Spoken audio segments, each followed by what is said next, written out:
سفر کو محفوظ اور پرسکون بنانے کے لیے ٹریفک قوانین پر پابندی کریں۔ اس پیغام کے ساتھ شہریوں کو حادثات سے بچانے کے لیے بہاول نگر ٹریفک پولیس نے خصوصی آگاہی مہم کا آغاز کر دیا ہے۔ اس سلسلے میں ڈی ایس پی ٹریفک محمد ارشاد جویا نے مچن آباد چوک پر آٹو رکشہ پر آگاہی فلیکس نصب کر کے خصوصی مہم کا آغاز کر دیا۔ اس سلسلے میں ٹریفک پولیس کے اہلکار شہر کے مصروف ترین چوراہوں پر خصوصی آگاہی پمفلٹ تقسیم کر رہے ہیں۔ Incharge traffic education Muhammad Azam بٹو اس مہم میں خصوصی آگاہی سیمینارز اور واک کا اہتمام کریں گے، جو کہ اسکول، کالجز اور دیہی علاقوں میں عوام الناس کو ٹریفک قوانین کے متعلق آگاہی فراہم کریں گے۔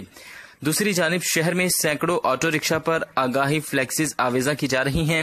جس پر ٹریفک حادثات سے بچنے کے لیے مختلف پیغامات درج ہیں، جس میں خاص طور پر موٹر بائیک سواروں کو ہیلمٹ کے استعمال، دوران ڈرائیونگ موبائل فون کے پرہیز اور ٹریفک سگنل کی پابندی کے پیغام درج ہیں۔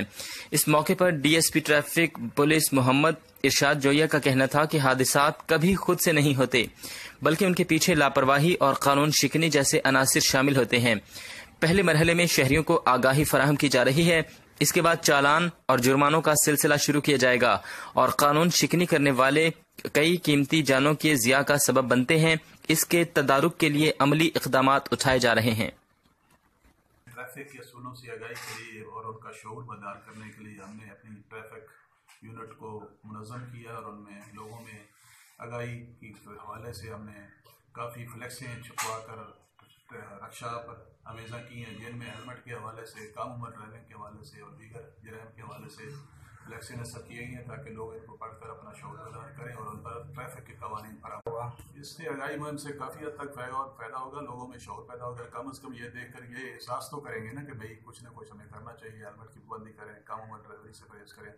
اور ان کے والدین کو بھی تنبیہ کی ہے، یہ قاعدہ کے لیے والدین کے خلاف کارروائی کی جائے گی۔ اب تقریباً 800 کے لگ بھگ فلیکسیں چھپائی ہیں، یہ انشاءاللہ آج کچھ 40-50 نصب کی ہیں، اس کے بعد دیگر بھی کافی علاقوں میں ہم کریں گے، چشتیاں، ارون آباد، مچن آباد میں۔